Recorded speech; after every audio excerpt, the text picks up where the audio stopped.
It's another story. But excellent book, highly recommended.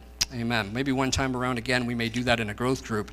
And if we do, I highly recommend that you get in and learn something, because you will have your eyes opened. Third truth, God gives me the freedom to choose how I use it.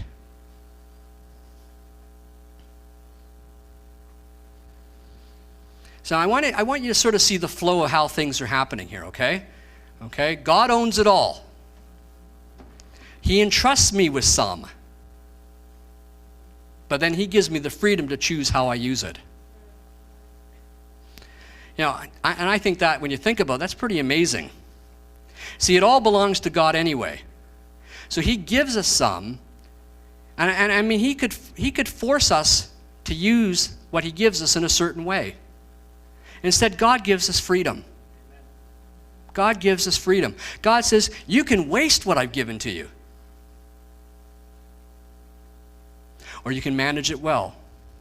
He gives us the choice. Now, look, when he entrusts you with something, he's very clear about how we can manage it properly. We're going to look at that in a moment, God's proper plan for financial management. But he also says, you can waste it. Why? Because God gives us free will, and we get to choose the consequences of our decisions. If we choose to squander what God has given us, it's going to lead to a life of debt. It could lead to poverty. It could even lead to other things that are pretty bad when it comes to the financial areas of our lives. I mean, one thing, learn this pretty quick, learn this about banks. When you take their money, they expect you give it back to them. Funny how that works, you know? That's just the way it works. Or you can choose to manage your life in such a way using proper stewardship principles that